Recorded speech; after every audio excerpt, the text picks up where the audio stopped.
자, 오늘은 우리 레위기 강의 17번째 이제 레위기 16장의 말씀을 또 함께 이제 살펴보겠습니다. 여러분, 어린 시절에 우리가 그때는 다 시골에서 농사도 짓고 또 그렇게 부유하지 않는 그런 환경 속에서 살지 않았습니까? 그러면 어떤 날이 제일 기다려지셨나요? 명절이 가장 기다리셨죠. 추석이나 또 설날이나 아니면 내 생일이나 학교 다닐 때는 소풍날이나 이렇게 뭔가 의미 있는 행사가 있을 때 참 기다려졌어요. 왜냐하면 그때는 다들 어려웠기 때문에 평소에 못 먹어본 음식들, 그 다음에 뭐 맛있는 거 이런 것들을 명절날 먹을 수가 있었잖아요. 저는 제가 한 국민학교 이제 한 5학년, 6학년 될 때까지 저는 무슨 가게에 가서 뭘 사 먹어본 적이 없어요. 제 기억에. 그만큼 시골에 살았어요, 제가. 늘 산에서 들에서 뭐 이렇게 나무에서 따먹고 그렇게 했지, 뭐 가게 가가지고 돈으로 뭘 사 먹는다는 걸 생각도 해본 적이 없었어요. 그걸 잘 몰랐어요. 학교를 가다 보니까 이제 저 시내에 있는 학교를 가니까 애들이 뭘 사 먹더라고요. 오락실도 다니고. 그런 게 있는 줄도 잘 몰랐었던 거예요. 그러니까 이 명절날이 다가오면 이게 참 기다려지는 거예요. 그죠? 어쩌다가 이제 맛있는 음식을 먹을 때나 또 가끔 이제 고기를 먹을 수 있는 기회, 운이 좋으면 새로운 옷도 얻어 입을 수 있는 기회. 그렇기 때문에 우리는 그런 명절날을 굉장히 기다려왔어요. 여러분, 이스라엘 백성들에게 있어서 가장 손꼽히는 명절들이 몇 개 있는데 그 중에 한 이 명절이 언제냐면요, 사실은 7월 1일이에요. 이스라엘 절기로, 이스라엘 달력으로 음력 7월 1일이 사실은 이스라엘 나라에는 설날인 거예요. 설날. 그래서 7월 1일이 새해 첫날이고 그 7월 1일부터 열흘 동안 뭘 하냐면 7월 10일에 이 속죄일을 준비를 합니다. 오늘 우리가 16장에서 살펴보고 있는 이 대속죄일 절기를 7월 1일 이제 이 새해가 시작되면 열흘 동안 쫙 준비를 하는 거예요. 그 기간은 어떤 기간이냐면 사실은 금식하고 회개하는 기간. 그래서 이 7월 10일 날 속죄일을 통해서 어떻게 하는 걸까요? 하나님이 주시는 그 속죄의 은혜를 누리는 날이었던 거예요.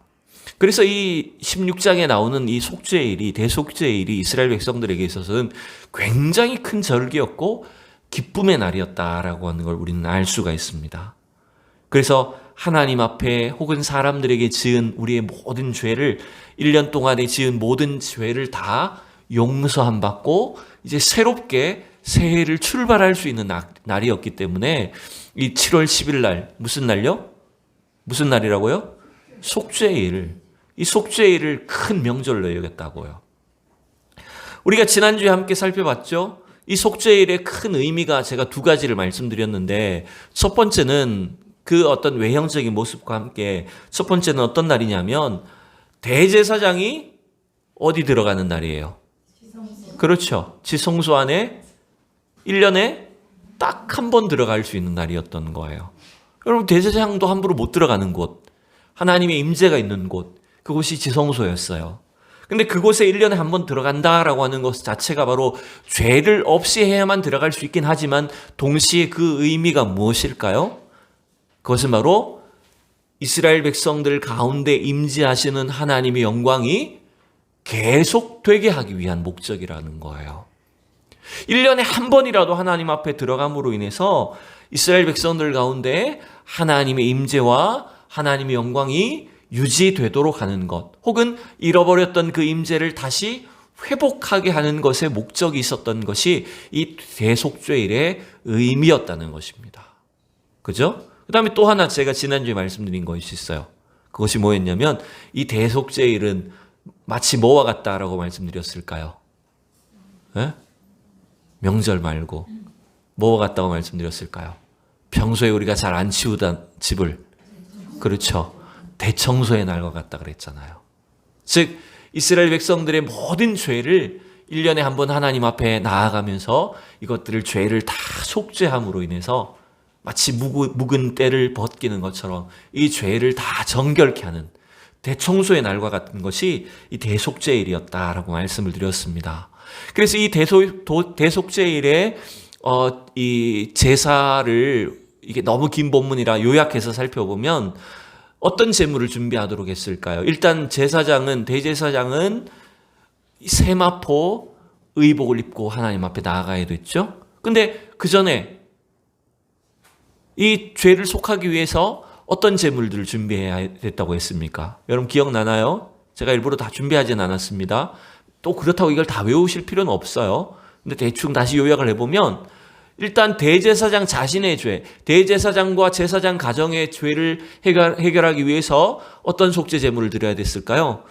수송아지 한 마리를 준비해야 됩니다. 수송아지 한 마리. 그리고 그 다음에 대제사장의 번제를 위해서 순양 한 마리를 준비해야 되는 거예요. 자, 다시 대제사장을 위해서 뭘 준비해요? 수송아지 한 마리하고 또 번제를 위해 순양 한 마리를 준비했어요. 그 다음에 이스라엘 백성들의 죄를 위해서는 또 뭘 준비할까요?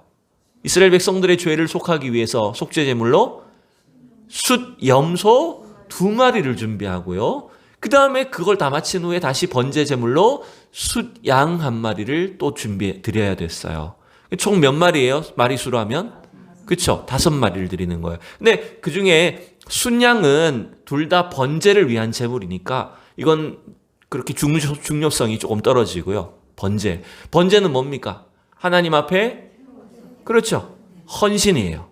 우리의 모든 죄를 사해 주신 은혜에 감사해서 우리 자신을 하나님께 드립니다라고 하는 의미로 후속적으로 드린 제사가 번제였다고 보시면 돼요. 그러니까 그 전에 먼저 선결돼야 될 일이 뭐였냐면 속죄 제사였죠.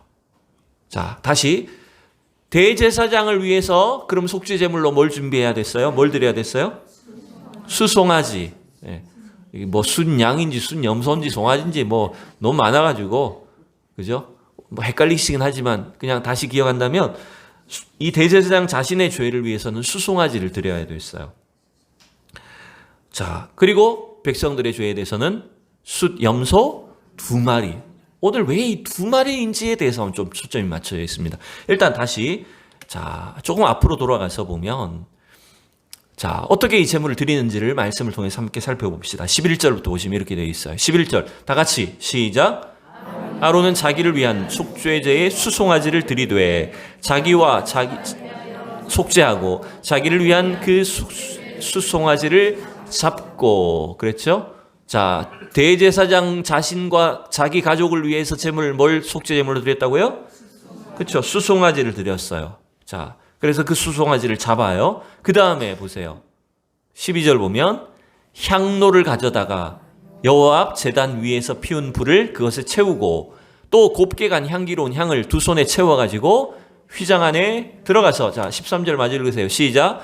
여호와 앞에서 분향하여 향연으로 증거계 위 속죄소를 가리게 할지니 그리하면 그가 죽지 아니할 것이요. 여러분 이거 그림으로 그냥 생각해 보자는 거예요. 머릿속으로 여러분 그림으로 생각해 보세요. 지금 대제사장이 자기 자신을 위한 자기 가족들을 위한 제물로 속죄 제물로 뭘 잡아요? 수송아지를 잡았어요.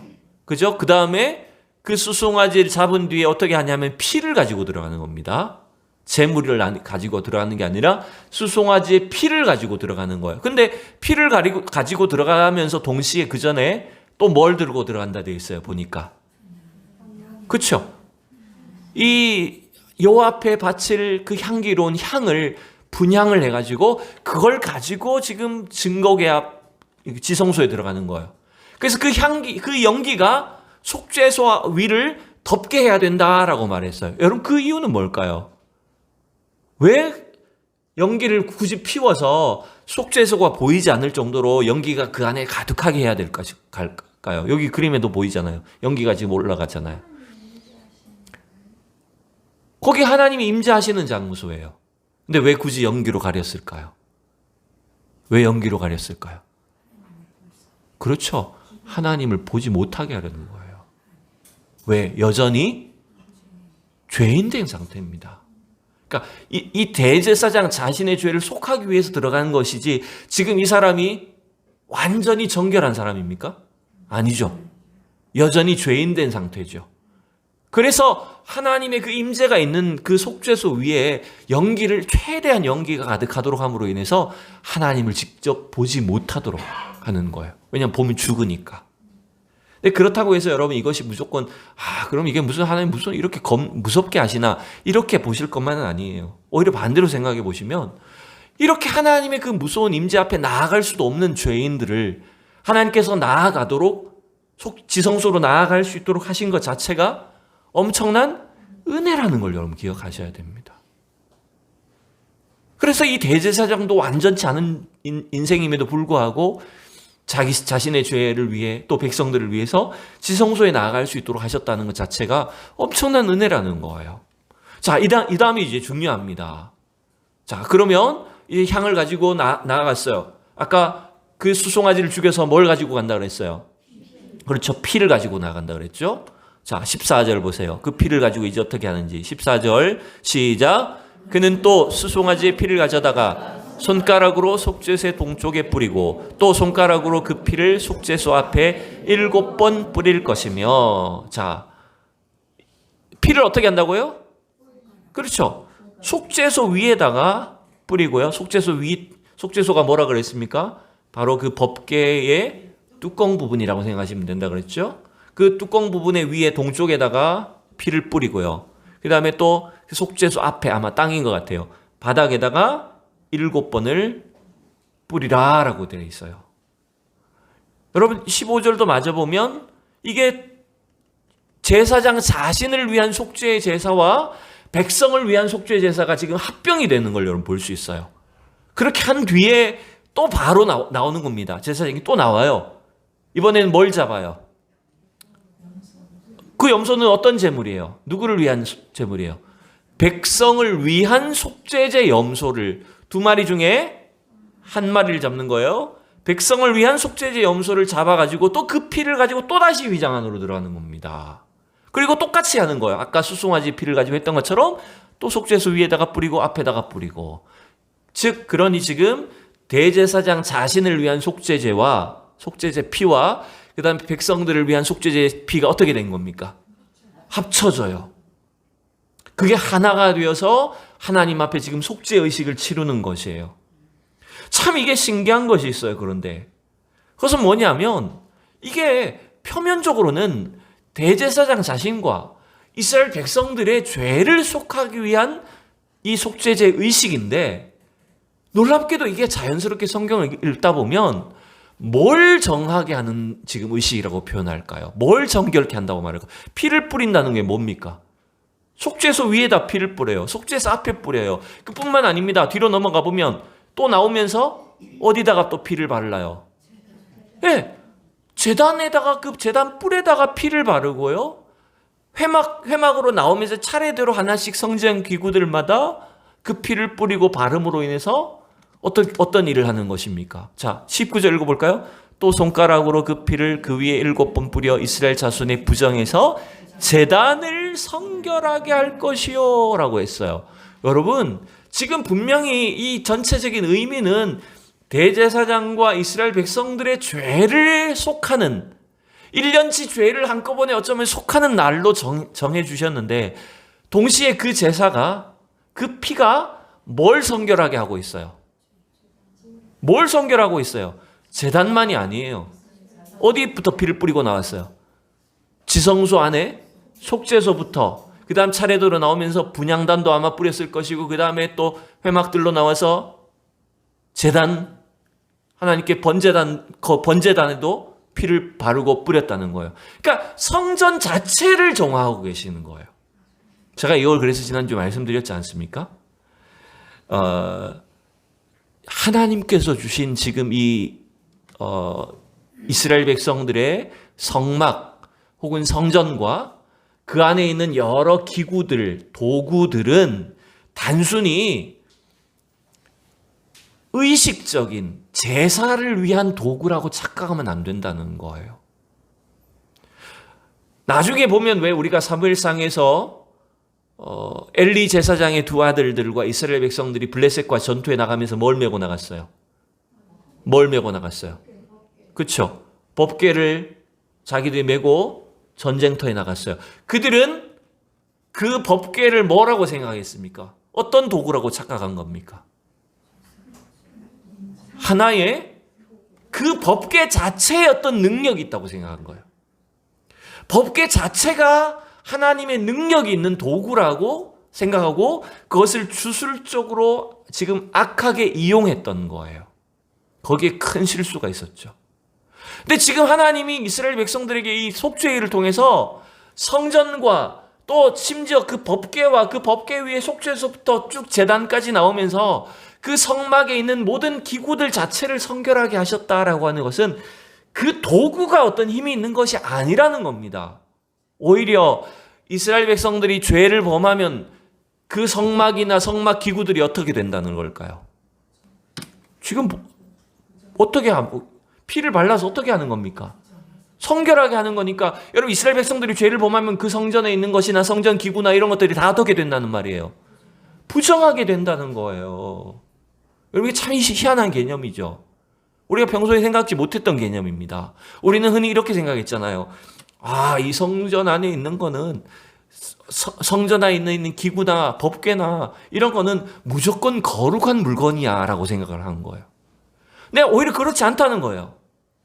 이스라엘 백성들이 죄를 범하면 그 성전이나 성전 안에 있는 어떤 기구나 제사장 자신조차도 어떻게 된다는 겁니까? 부정해져 버려요.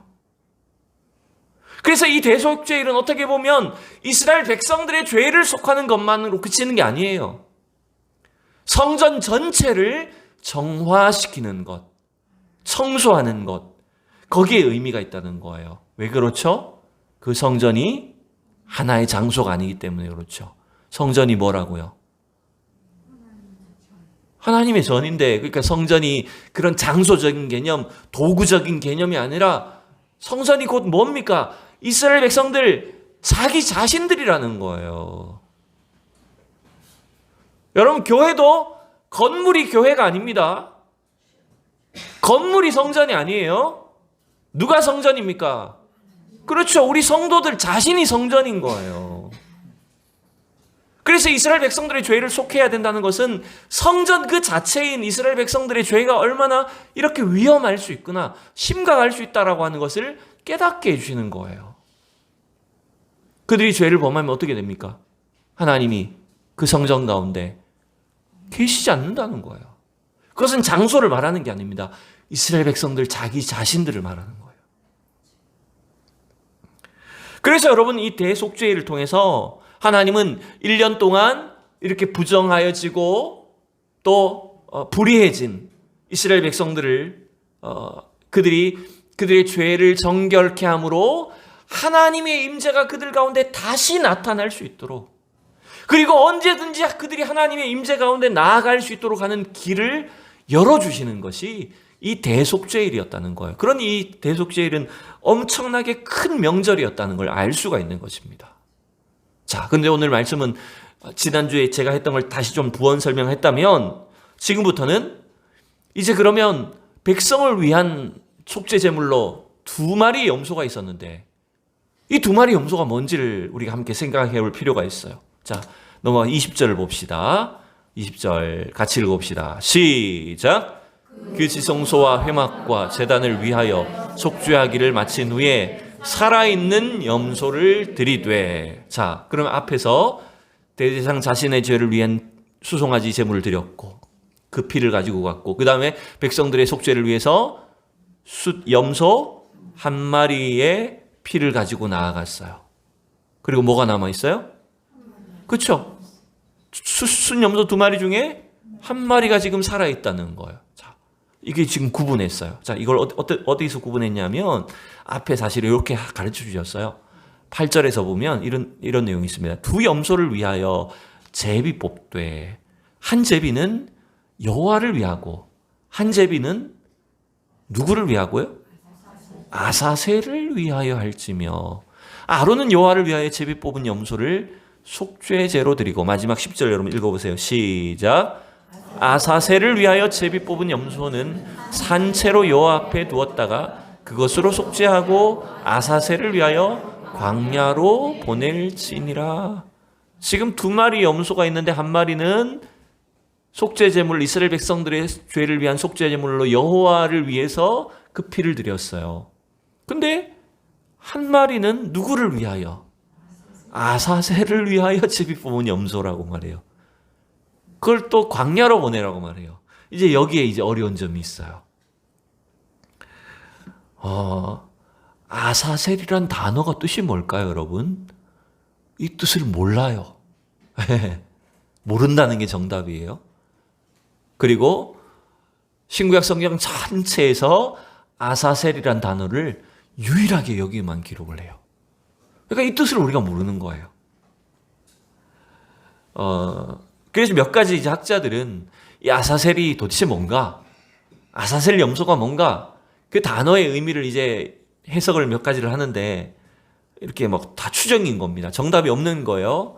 첫 번째는 이렇게 추정을 합니다. 뒤에 가보면 나오는 것처럼 이 아사셀을 위한 염소라는 것이 어떤 그 장소가 아닐까?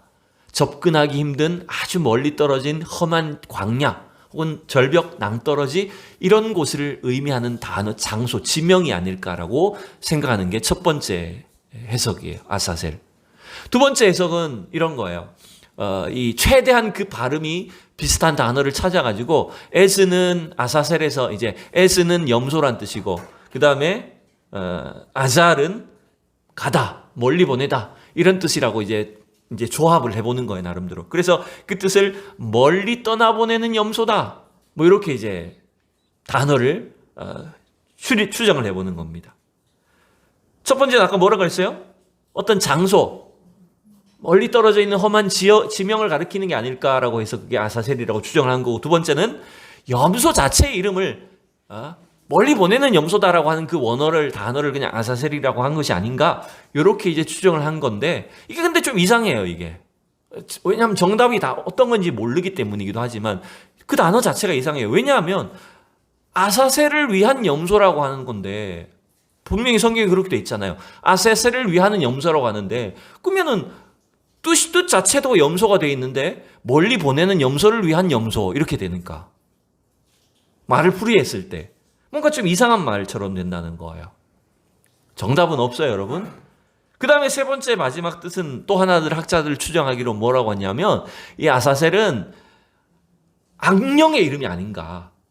멀리 어떤 두려움의 대상, 그 다음에 이스라엘 백성들이 죄를 지었을 때 그 죄의 어떤 대가를 요구하는 악한 영, 사단의 어떤 또 다른 이름을 사용한 것이 아닌가라고 추정을 한다는 거예요. 그래서 여러분 이건 이방 종교의 특성이 좀 있는 거죠. 이방 종교는 여러분 어떨까요? 이방 종교는 뭔가 노한 신들을 자기의 신을 달리기 위해서 신을 바치고 뭐 그렇게 하는 거 있잖아요.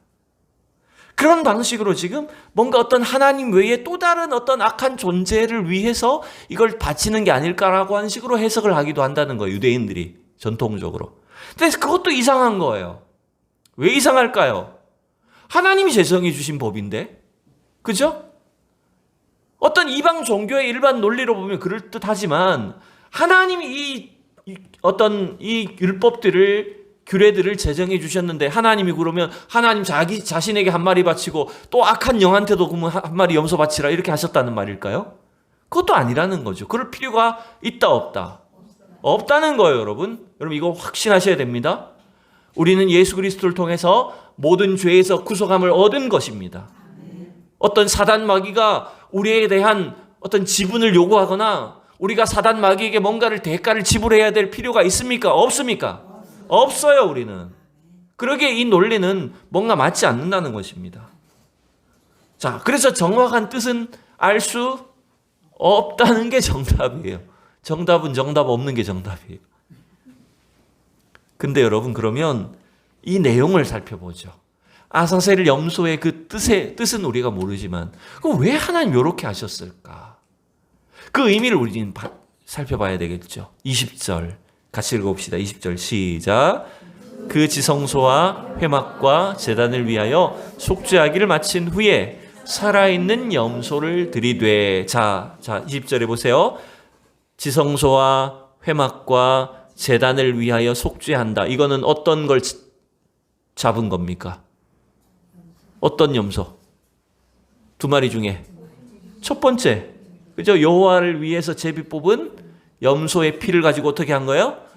지성소와 회막과 제단을 피를 뿌려가지고 속죄한 거예요. 그걸 마쳤어요. 그죠? 그 다음에 살아있는 염소를 드리되, 이건 이제 그 아사셀을 위한 염소. 그래서 이 단어 번역이 아사셀에게 바치는 염소라는 뜻보다는요, 아사셀과 관련 있는 염소다, 이렇게 보시는 게 오히려 더 나아요.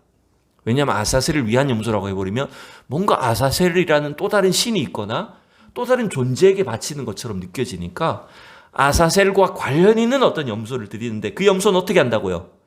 살아있는 채로 드린다는 겁니다. 근데 여러분 여기서도 명확히 해야 돼요. 아사셀에게 바치는 염소가 아니라 이 염소도 사실은 누구에게 드리는 걸까요? 하나님께 드리는 거라는 걸 여러분 분명히 기억하셔야 됩니다. 그렇다고 또 방생이다, 뭐 이렇게 하나씩 보시면 됩니다. 방생은 저 4월 초파를 되면 절에 다니는 사람들이 물에다가 뭐 물고기 몇 마리 뭐 자라 뭐 이런 거 풀어가지고, 그건 또 너무 막 많이 풀어가지고 난리 나요. 자라를 함부로 풀어가지고 생태계를 막 어지럽히고. 여기서 지금 방생한다는 개념이 아니에요. 자, 어떤 개념인지 봅시다. 21절 다 같이 시작. 아론은 그의 두 손으로 살아있는 염소의 머리에 안수하여 이스라엘 자손의 모든 불의와 그 범한 모든 죄를 아뢰고 그 죄를 염소의 머리에 두어 미리 정한 사람에게 맡겨 광야로 보낼지니. 자, 여기 이 제사장의 의식이 중요하죠. 아론은 분명히 앞서서 하나님을 위해서 제비 뽑은 염소의 그 속죄 피로 제단을 정결하게 했었어요. 그런데 또 두 번째 살아있는 염소에게도 어떻게 합니까? 그렇죠? 그 염소의 머리에 특별히 두 손으로 안수합니다. 이게 다 특이한 거예요. 여러분 보통 안수 한 손으로 할까요? 두 손으로 할까요? 네? 여러분은 두 손으로 해주기를 원하시죠? 목사가 이렇게 한 손으로 이렇게 하면 여러분 좋아하시겠어요? 아무래도 우리는 두 손이 더 정성스럽게 느껴지죠? 근데 실제로 이스라엘 백성들은요, 한 손으로 합니다. 근데 여기서는 보면 두 손으로 해요. 또 원래 속죄 제물에게 어떤 이 안수를 할 때는 누가 안수하는 것이었을까요? 아니요. 그 제물을 드린 사람이 있잖아요. 자기 죄를 전가하는 것이잖아요. 근데 여기서는 대제사장이, 물론 이스라엘 백성을 대표하기 때문일 것이긴 합니다만, 대제사장이 그 염소의 머리에다가 두 손으로 안수해서 이스라엘의 모든 불의와 그 모든 죄를, 범한 모든 죄를 아뢰고라고 되어 있어요. 즉, 그러니까 여러분 이 아사셀 염소가 참 의미가 있는 것이 1년 동안 이스라엘 백성들의 모든 죄를 다 고백할 수는 없다라고 할지라도 하나님 앞에 어떻게 하는 걸까요? 참회하는 겁니다. 하나님, 우리가 이런 죄인입니다. 우리가 또 우리 민족이, 우리 백성이 또 이렇게 1년 동안 죄를 짓고 살았습니다. 하나님 앞에 처절하게 참회하고 그 회개의 기도를 드리는 거예요. 그래서 그 죄 사함을 받을 수 있는 길을 여는 것이 어떻게 보면요, 앞서서 드린 염소보다, 피로 그 제단에 바른 염소보다 이 아사셀 염소의 그 죄의식을 통해서, 속죄의식을 통해서 하나님 앞에 정결함을 얻는다고도 볼 수 있는 거예요. 그리고 그 염소를 어떻게 합니까? 이제 정한 사람에게 맡겨가지고 광야로 보내는 거예요. 마지막 22절을 마저 읽읍시다. 시작. 염소가 그들의 모든 불의를 지고 접근하기 어려운 땅에 이르거든 그는 그 염소를 광야에 놓을지니라. 여러분, 역시나 방생이 아니에요. 이 염소를 광야에 놓으면 어떻게 될까요? 쥐가 아우 좋다, 해방이다, 이렇게 살아갈까요? 물론 뭐 그럴 가능성도 있겠습니다만은 여기서 우리가 봤을 때는 죽는다고 봐야 돼요. 이스라엘 백성들의 죄를 지고 죽는 거예요. 근데 더군다나 왜 그럼 굳이 광야로 보냈을까요? 접근하기 어려운 땅, 사람이 절대로 도달할 수 없는 그 먼 곳에다가 그 죄를 진 염소를 보냈을까요? 여기 의미가 있습니다, 여러분.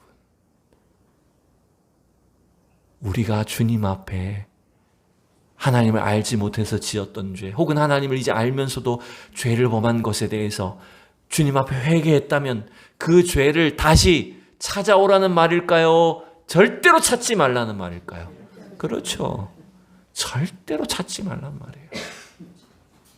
다시는 그 죄를 반복하지 말고 다시는 그 불의함과 어리석은 죄에 빠지지 말라는 거예요. 그래서 죄로부터 철저히 우리를 분리시켜 주시기 위한 하나님의 놀라운 은혜의 속죄 방법이 바로 이 아사셀 염소의 제사였던 거예요. 여러분, 우리가 이 성경 구절을, 레위기 말씀들을 쭉 읽어가다 보면 자꾸 자연스럽게 누가 연상이 됩니까? 누가 연상이 됩니까? 그렇죠?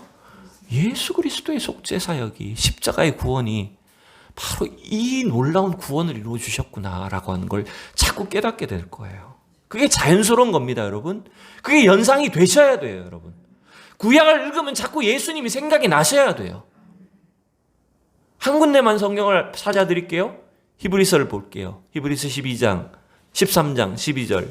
시작. 그러므로 예수도 자기 피로써 백성을 거룩하게 하려고 성문 밖에서 고난을 받으셨느니라. 아멘. 여러분, 예수님은 이 땅에 오셔서 친히 자기의 몸, 살과 피를 다 내어놓으심으로 인해서 성전된 우리를 정결하게 해주신 분이십니다. 성전을 정화시켜 주시는 분이세요.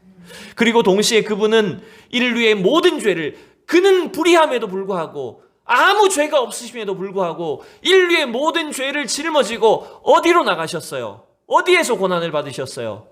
성문 밖으로 나가셔서 고난을 받으셨어요. 거기서 인류를 위해서 대속의 피를 흘리시고 죽으셨어요. 그래서 결국 이 아사셀 염소는 바로 저 성문 밖 골고다 언덕길 올라가셔서 우리를 위해서 십자가에 피를 흘려 죽으신 예수 그리스도의 속죄를 나타내는 거예요. 여러분 믿습니까? 그러니 여러분, 오늘 이 아사셀 염소가 가르쳐주는 것처럼 우리의 모든 불의와 죄를 주님이 짊어지셨기에 다시는 그 불의함을, 우리의 모든 죄를 어떻게 하라고요? 따라합시다. 단호하게 작별해라. 네. 단호하게 작별하라는 거예요. 여러분, 우리 안에 이 불의함, 죄는요, 우리가 이제 믿음의 사람들이기 때문에 다 알잖아요. 겉으로 드러나는 것만이 죄가 아니죠. 사실은 죄는 뭡니까? 그렇죠. 우리 내면에 있는 숨어있는 동기와 이 모든 마음의 작용 자체가 다 죄입니다. 그러기에 우리가 행동하지 않았다고, 겉으로 드러나지 않았다고 우리는 불의하다고 할 수가 없는 존재예요.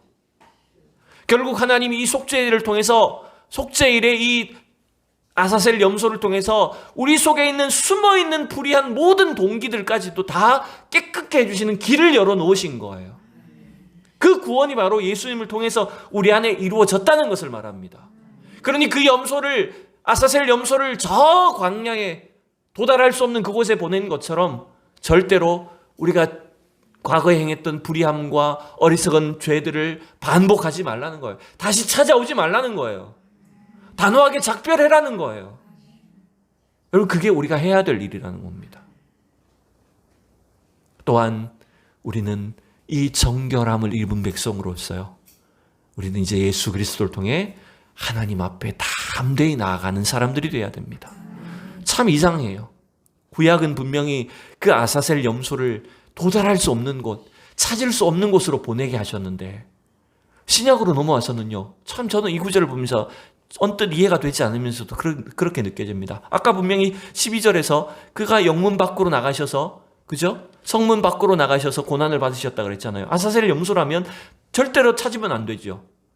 다시 그 아사셀 염소를 만나면 안 되죠. 근데 히브리서 13장 13절을 우리에게 뭐라고 가르칩니까? 같이 시작. 그런즉 우리도 그의 치욕을 짊어지고 영문 밖으로 그에게 나아가자라고 하십니다.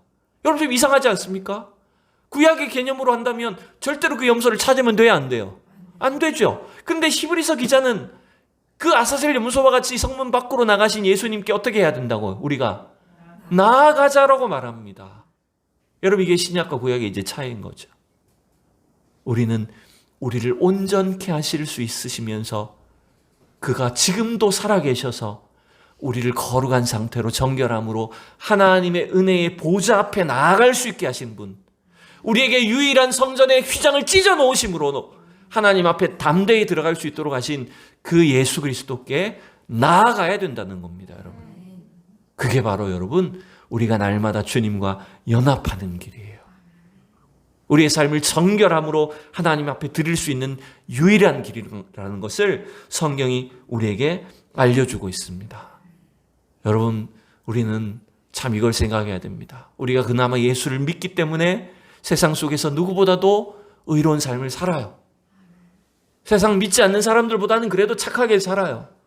그러나 우리 내면 안에는, 보이지 않는 우리의 심령 속에는 여전히 제대로 청소되지 않고 또 먼지 쌓이고 갈라져 있고 그런 것들이 있을까요? 없을까요? 왜 확신이 없으시죠? 있어요, 그죠? 여러분, 주님은 그것까지도 우리를 정결케 하기를 원하십니다. 그 모든 죄악을 예수 그리스도를 통해서 우리가 정함을 얻은 뒤에 날마다 하나님의 은혜 앞에 나아가기를 원하시는 거예요. 그래서 아사셀 염소와 같이 예수님을 우리에게 보내주셨어요. 우리는 주님께 나아갈 수 있는 거예요. 그리스도께 나아감으로 인해서 하나님의 은혜 앞에 들어갈 수 있는 놀라운 길이 열린 것입니다. 여러분, 이 은혜를 기억하십시오. 이 축복이 우리 가정에 이루어지기를 원합니다. 여러분, 가정의 달이죠? 우리 가정에, 우리 가족들 가운데, 우리 어떤 가문에 하나님 이 정결한 은혜가 임하게 하여 주셔서 예수 그리스도의 십자가 보혈로 우리의 심령이, 우리 가문이, 가정이 정결하게 되어서 하나님 앞에 들어감을 얻는 귀한 축복이 있어지는 5월이 될 수 있기를 축원합니다. 기도하겠습니다. 사랑이 많으신 주님 은혜를 감사합니다.